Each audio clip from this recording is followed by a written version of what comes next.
po sa ating lahat. Maaari sabihin ko, magandang tanghali na sa lahat ng mga nanonood. Isang karangalan po para sa akin, sa umagang ito, tanghaling ito, na magbahagi ng mga katotohanan tungkol sa banal na aklat. At tutukoyin po natin, diretsahan kung paano tayo na nagsasabing mga mananampalataya o Kristiyano ay magkakaroon talaga ng matibay na kaugnayan sa ating Diyos. Ito sa atin ng kalakasan at ganoon din po ng malalim na pagtitiwala sa ating. Ilang buwan na nakakaraan na po tayong bigyan ng babala o sabihin natin ng pag-uutos.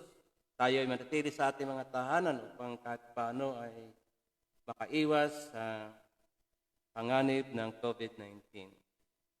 Gusto ko po talakayin sa umagang ito ang isang paksa na tumutukoy doon po sa pakikipagrelasyon sa ating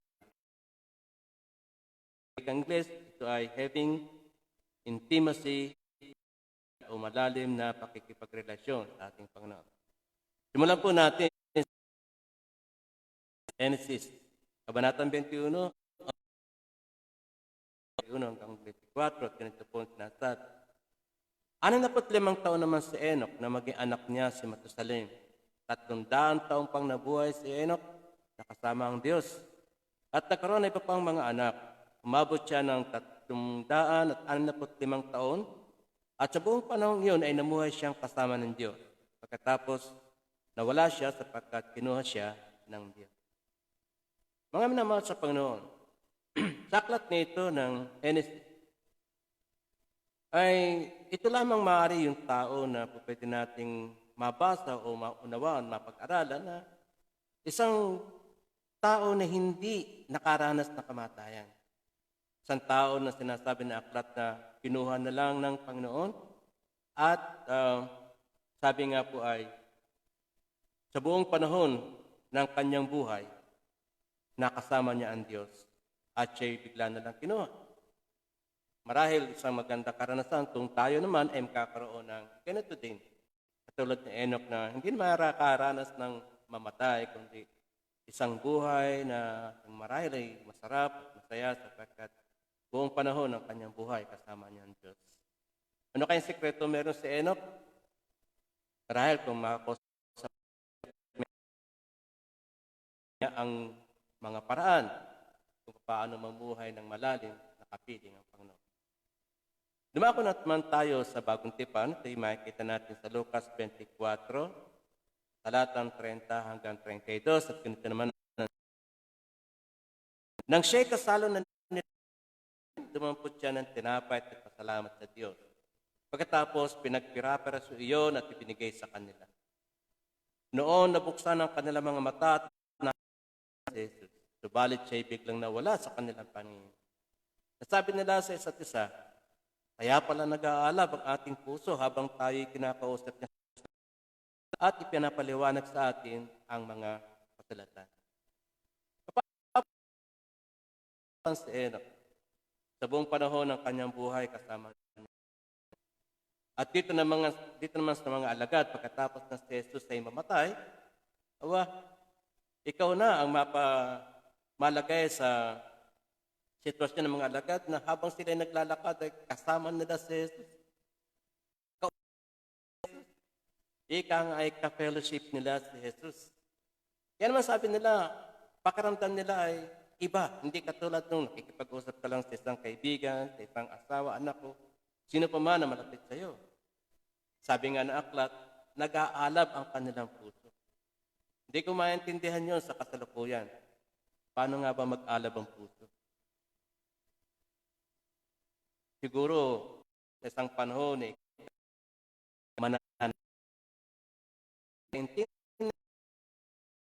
sa ating Panginoon. Marahil, umiiyak ka, lumuluha ka, o kaya napapangiti ka habang ikipag-usap sa Diyos. At ang puso mo'y galak na galak. Sa oras na yun na wala kang iniisip kundi si Jesus na kasama mo, kausap mo. At yun siguro ang sinasabing nag-uumalaw ang puso habang kinakausap niya ang Diyos.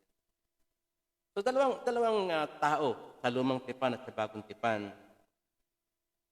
Ngayon naman kaya sa ating kapanahunan, siguro kung titingnan natin, sinasabi sa Aklat ng Roma, Kabanatang 1, mula sa talatang 18, na naandun yung sabihin nating hinanakit ng ating Diyos. Hinanakit sa isang sitwasyon na kung saan ang mga tao na kanyang nilikha. Meron ako dito yung ilang mga personalidad na kilalang-kilala marahil ng marami sa atin. Na sa halip na pasalamat, pagyamanin kung paano sila, ito'y kanilang pinalagay.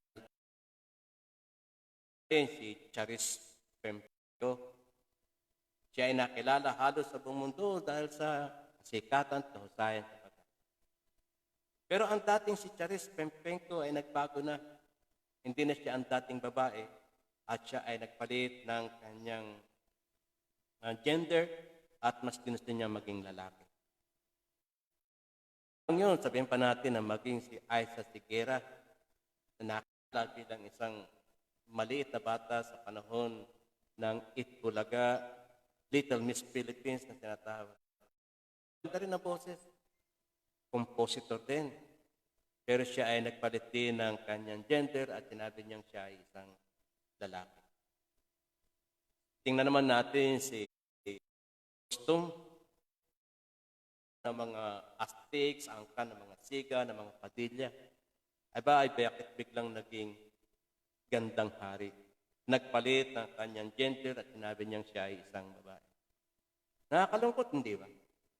Na hindi na nila mapasalamatan ng Diyos na sila ay pinagkalooban ng mga talento. Tampan nila ang kasarian at pilit nilang sila babae na nakulong sa katawan ng lalaki at sila ay lalaki na nakulong sa katawan ng babae. Lupot lang na showtime, tingat napasara na. Ay sumikat ng gusto si Vice Ganda. At yon ang siya ngayong iniidolo ng maraming mga bata at maraming mga kabataan. Hindi na rin pinapansin ng mga magulang ang kasirang kanilang mga anak. Tuwan-tuwa habang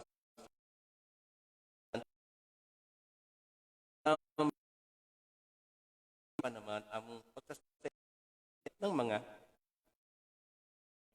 at minsan nga nakakaparang, di ba? Higit na mas magaganda ang tinatawag na bakla kaysa sa tunay na babae. Kalulungkot na yan ang trend sa kasalukuyan. At yan ang pinairal maging ng ating lipunan. Kaya naman sa pagkakataong ito ay sikapin natin bilang mga ngaral o bilang mga mananampalataya. Akayin ng mga tao sa isang maling pagkaunawa na pwede nilang palitan ang ginawa ng Diyos o binigay ng Diyos. At muli natin silang ibalik kung paano sila ay nagkaroon ng pagkakataong makita at maunawa ang kapangyarihan ng Diyos. Pagtapos ng likuran nila yon at mas pinili nila ang sanlibutan. Subukan kaya naman natin na sa pamagitan ng Aklat ng Roma, Kabanatang 2, Talatang 2, ay ang salitang huwag nang makiayon sa takbo ng sanlibutan. Paano natin gagawin yon? Siguro titingnan muna natin paano gumagalaw ang isang tao. Hindi naman niyang gagalaw kung yan ay patay. Siyempre, kinakailangan siya buhay. At ang paggalaw ng tao ay sa pamagitan ng isang parang makina na siyang tuloy-tuloy na kumikilos upang magpagalaw ang isang object.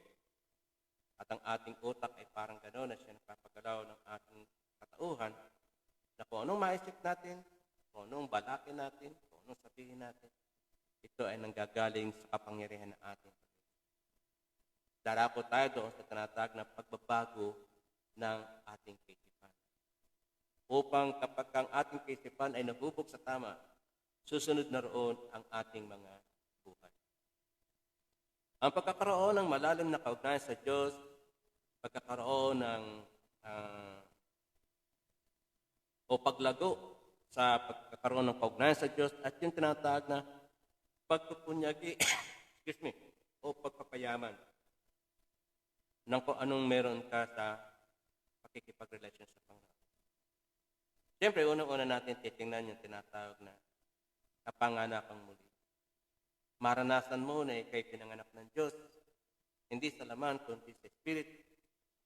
Sa pamagitan ng bahagi ng Diyos na kanyang unang ginawa, bago ka, o marahil ay pwede sabihin, wala kang bahagi sa tinatawag na kaligtasang ginawa ng Diyos. Sa mga talatang Juan 3:16, unang Juan 4:10, mapapansin natin na ang kalalagayan ng ating Panginoong Hesus ay hindi pinusa, kundi siya ay ibinigay ng Diyos Ama sa isang layunin. Hindi para maging sikat o maging hari dito sa lupa, kundi ibinigay ng Diyos ang kanyang bugtong na anak upang maging kaligtasan ng marami sa atin. Hindi doon natapos, kundi yun ang pasimula ng siya'y panganak sa sabsaban hanggang doon sa krus ng Kalbaryo. At sa loob ng 3 taon ng pagsama niya sa mga Kristiyano, pagsama niya sa mga alagad, sa mga tao, pinauna na niya kung ano ang pwede mangyari. At sinabi niya na siya ay aalis, iiwanan ng mga tao sa panahon yun sa pamagitan ng kanyang kamatayan sa krus. At yun ang mababasa natin sa aklat na Efeso, Kabanatang 1, talatang 7. Kasama na rin ang unang Pedro, Kabanatang 1, talatang 11. So meron po kayong Biblia, siguro mas maganda na ito inyong buksan at kayo na mismo magbasa ng mga talatang ito na akin na. Sa pangatlong bahagi, katapos na ibigay ng Diyos Ama ang kanyang anak, pagkatapos na si Jesus ay mamatay doon sa krus, anong sumunod? Ang banal na Espiritu na siyang kasama natin hanggang sa kasalukuyan. At gamit dito ay wala iba kundi ang banal na aklat, ang kanyang mga salita. Titingnan natin yon sa aklat ng Juan, Kabanatang 16, talatang 13. Diyos Ama, ibinigay si Jesus. Diyos Anak, namatay para sa atin. Diyos Espiritu Santo na siyang gumagabay upang tayo magkaroon ng kaunawaan habang tayo nagbabasa ng kanyang. May bahagi ba tayo? Pwede siguro sabihin natin meron.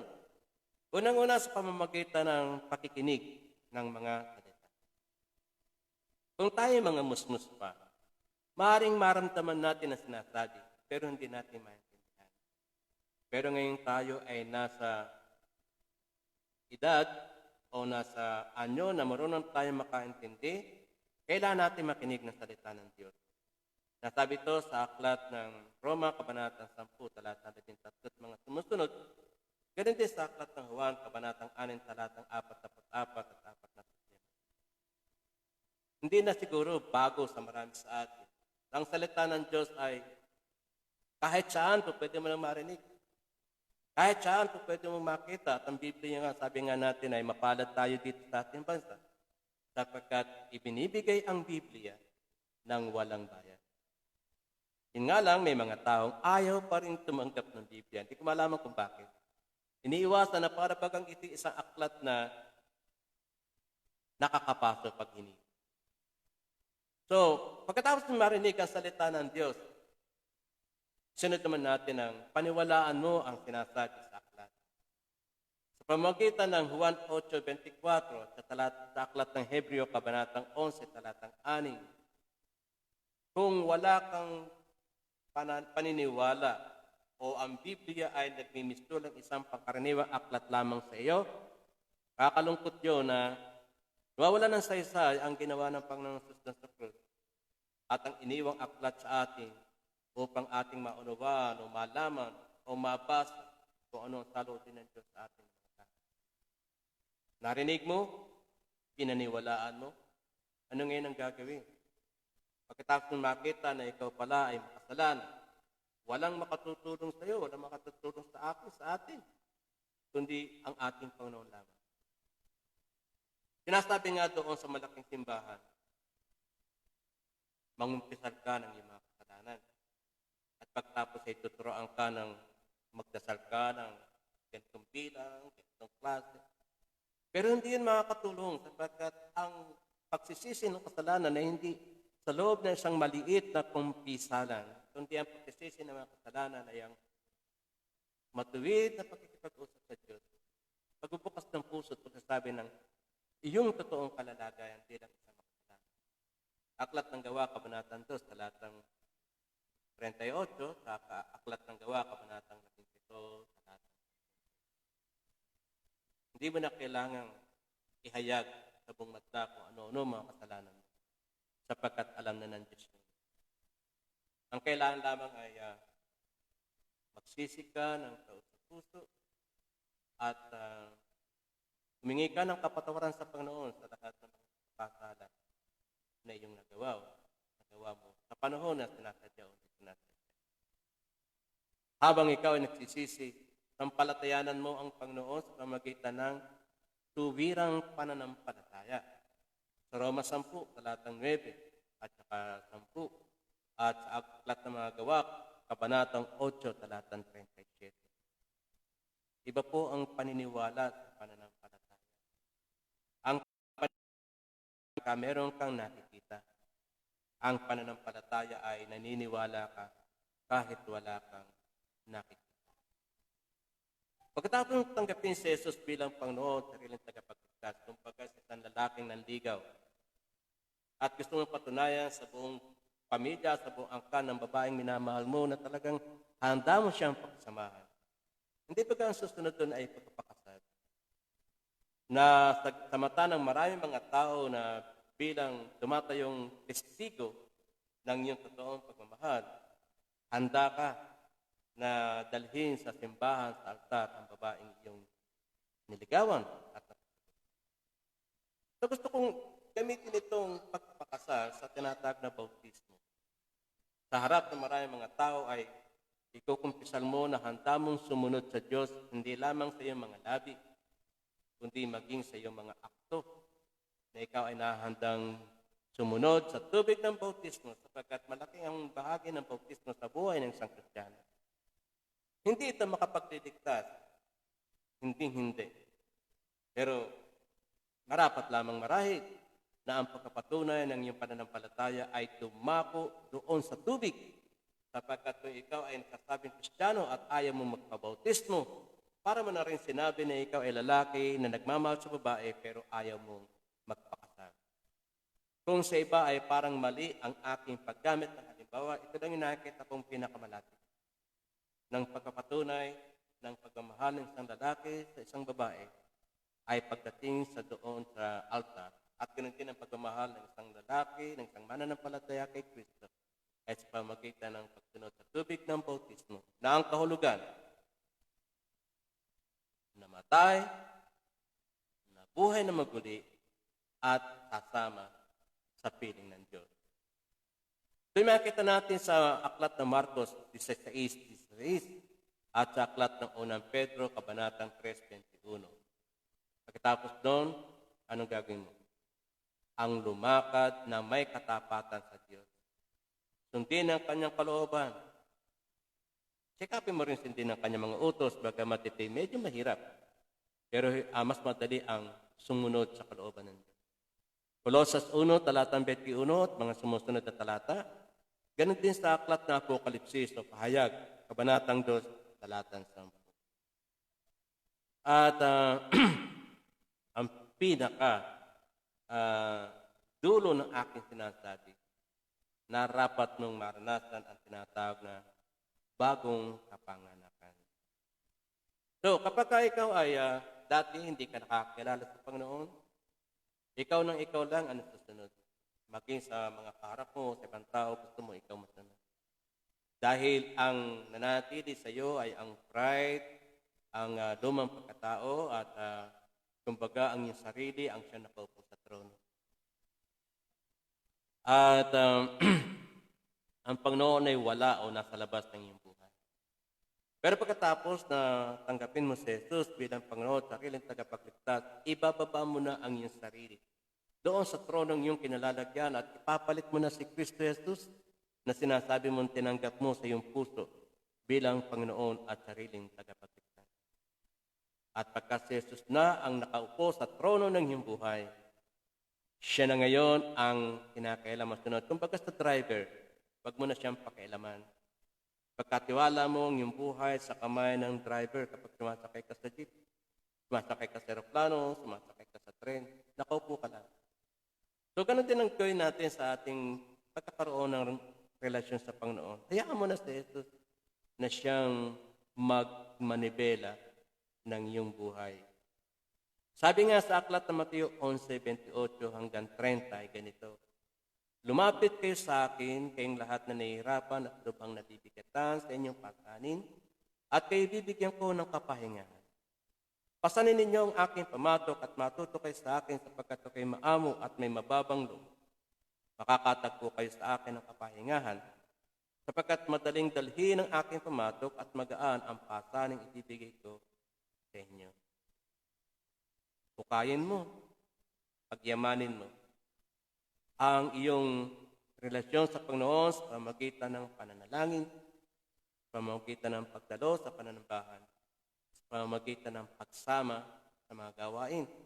At lalo tigit, magkaroon ka ng pang-araw-araw na pamamaraan kung paano ang Biblia, ang salita ng Diyos, ay hindi mo makakaligtaang basahin tulad ng sinasabi sa aklat ng Josue, Kabanatang 1, talatang 8. At kapag ganito ang ating ginawa, kakaroon tayo ng paglago sa ating pananampalataya. Sabi nga sa Hebreo, Kabanatang 5, 12 at 14, ganito, dapat sana ay mga tagapagturo na kayo, subalit hanggang ngayon, kailangan pa kayong turuan ng mga panimulang aralin ng salita ng Diyos. 14. Ang matigas na pagkain ay para sa may sapat na gulang at dahil sa pagsasanay ay marunong kumilala ng pagkakaiba ng mabuti at masama. Kapag tayo lumalago sa ating pananampalataya, hindi na tayo may hirapan na pag-aralan kung ano ang tama at kung ano ang mali. Kapag tayo ay lumalago sa ating pananampalataya, hindi na tayo parang dahon na nahulog sa isang umaagos na ilog at natatangay. Kundi tayo ay magkakaroon ng matibay na pundasyon na ating mapanghahawakan at mapaninindigan natin ang ating relasyon sa Panginoon, ang ating pananampalataya. Sabi nga ng ilang mga katotohanan, habang sinasabi mong hindi mo kaya, ang sasabihin naman ng Diyos sa iyo ay, tuturuan kita, gagabayan kita. At ito'y makikita sa aklat na Kawikaan, Kabanatang 3, talatang 5 at 6. Kung ikaw ay matanda ng mananampalataya, hindi na bago sa iyo ang aklat ng Kawikaan 3, 5 and 6. Habang sinasabi mo ikaw ay pagod na, hindi mo na kaya ang mga problema sa buhay, ang sasabihin naman ng Diyos, bibigyan kita ng kapahingahan. Hayaan mong ako tumulong sa iyo. At ito ay makita natin sa Lucas 18, talatang 27. Pagka minsan, parang hindi mo na kaya, sasabihin mong napaka-imposible na malampasan ko ang problemang to, pero babanggitin sa'yo ng Diyos, ang lahat ay posible. Kung sinasabi mong walang nagmamahal sa iyo, andiyan ang Panginoon na sinasabing mahal na mahal ka niya.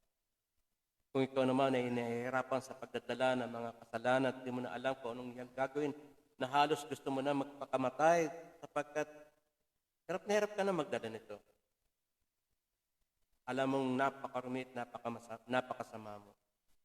Pero ang sasabihin pa rin ng Panginoon sa iyo, pinatawad na kita at paulit-ulit kitang patatawarin. Tingnan mo yung sarili at sasabihin mong wala na akong kwenta, wala na akong magagawa, hindi ko na kaya. Pero ang sasabihin ng Panginoon, huwag. At lahat ng bagay na nangyayari ay mayroong dahilan. Sabihin mo naman na, wala akong kakayanan, hindi ako marunong, mahina ang aking ulo. Pero sasabihin ng Diyos, magtiwala ka sa akin, bibigyan kita ng karunungan. Hindi ko na kayang ituloy, sasabihin ng Panginoon sa iyo, ang biyaya ko'y sapat. Hindi ko kayang gawin, sasabihin sa iyo ng Panginoon, magagawa mo yan, alang-alang kay Jesus. Ako'y natatakot, sasabihin sa iyo ng Panginoon, huwag kang matakot, hindi kita binibigyan ng espiritu ng katakutan. At kung ikaw'y nagsusolo, sasabihin sa iyo ng Panginoon, kailanman Hindi kita pababayaan. Hindi kita iiwan. Ang mga pagsubok, sabihin natin ay dumarating ng hindi natin alam kung kailan, kung paano. Pero tandaan po natin, mga minamahal sa Panginoon, ang pagsubok ay bahagi ng ikatitibay ng ating pananampalataya. At habang ikaw ay sinusubok, lalo kang natututo. Sabi nga sa isang kasabihan sa ating mga Pilipino, ang Pilipino daw habang nasusugatan, lalong tumatapang. Pero siyempre, hindi mawawalan ng ilang mga kalokohan. Aputol ang paa, hindi atak. Hindi naman ganun ang buhay ng mananampalataya. Ang mga pagsubok o ang mga problema ay sabihin natin kung pwede maging sorpresa. At kailangan lang na tayo maging handa sa pagtanggap. Sapagkat sa bawat pagkakataon na malampasan natin ang mga pagsubok, andun ang ating kalakasan. Lalo na kung ang mga pagsubok at ang mga problema sa buhay ay buong-buong ipagkakatiwala mo sa kamay ng ating. Sa katapos-tapusan po ng bahaging ito ng aking pagbabahagi sa inyo, ang sinasabi sa aklat ng Pilipos 3, talatang 13 at 14 ay ganito, mga kapatid, hindi ko pinapalagay na nakamit ko na ito, ngunit isang bagay ang ginagawa ko. Habang nililimot ko ang nakaraan at sinisikap na marating ang layuning nais kong makamtan, nagpupunyagi ako patungo sa hangganan upang makantan ang gantimpala ng pagkatawag sa akin ng Diyos. Sa pamamagitan ni Kristo Jesus, ang buhay na nasa langit. Ang mga alagad sa panahon ng Panginoong Jesus ay isa-isa niyang tinawag. Hindi maramihan, hindi grupo. Tinawag niya sa kanila mga pangalan. Pedro, sumunod ka sa akin. Juan, sumunod ka sa akin. Santiago, sumunod ka sa akin. Kaya po, kung tayo man ay nasa kalipunan ng mga grupo, maraming kasama, maaaring ikaw ay abala, maaaring ando ka sa sitwasyon na hindi mo po pwedeng iwanan ng iyong ginagawa. Baka mabigla ka na ikaw ay biglang tawagin ng Diyos sa iyong pangalan at sabihin, sumunod ka. At pagka tayo ay sumunod sa Panginoon, anuman ang kanya ipagagawa, at ikaw ay nagsabing, yes, Lord, susunod ako sa iyo. Ano naman ang sinasabi ng Lucas 9, talatang 62? Baka may bibigla. Lucas 9:62 ay ganito. At ganito naman ang tugon ni Jesus. Sino mang nagsimula mag-araro, ngunit panay ang lingon ay hindi karapat-dapat sa kaharian ng Diyos. Pwede kita sigurong warningan, ang pagsunod sa Panginoon ay hindi laro. Ang pagsunod sa Panginoon ay kailangang ikaw ay seryoso. Sapagkat doon tinitimbang ng Diyos kung paano mo gagampanan ang mga tungkuling ipagkakatiwala sa iyo ng Panginoon kung ikaw ay susunod sa Kanya. Tandaan mo, ang lahat ng mga sumusunod kay Jesus ay, sabi nga, hindi ka malulugi. Kapag ka pinagkatiwala mo sa Panginoon ng iyong buhay, sinunod mo kung ano man ang Kanya ipagagawa sa iyo, ikaw, naniniguro ako. Sisiguraduhin ko sa iyo. Kasunod noon ay ang gantimpala. Kasunod noon ay pagpapala. Kaya, nag-isip-isip po tayo. Sabi nga, may mga bali-balita, no? Naasahan natin. Matatapos na sa Mayo 31 ang ating MECQ.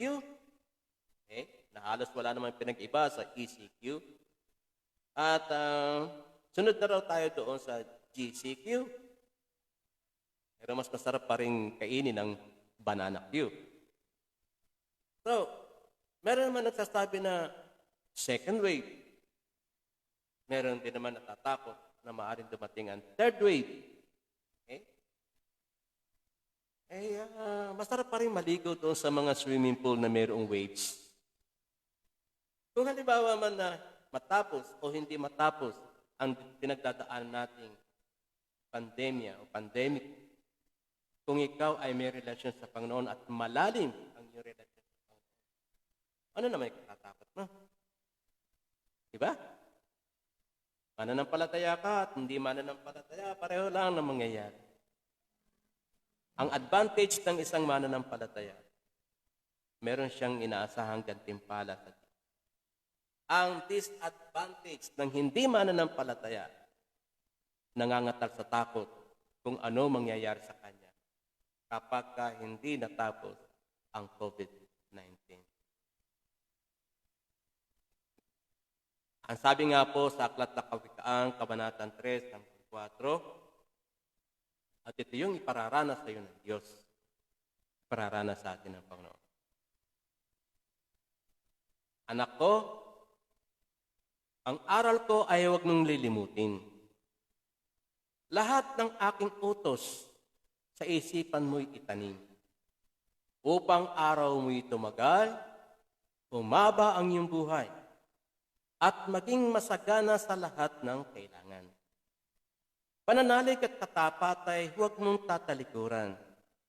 Ikwintas sa iyong leeg at itanim sa isipan. Sa gayon, madudugot sa iyo ang Diyos at kikilalanin ka ng mga tao. Kawikaan 3, 1 hanggang 4. Salamat po sa tanghaling ito. Ang pangaral ng salita ng Diyos ay walang oras. Pwedeng madaling araw, pwedeng umaga, tanghalin tapat, mamayang hapon, mamayang gabi.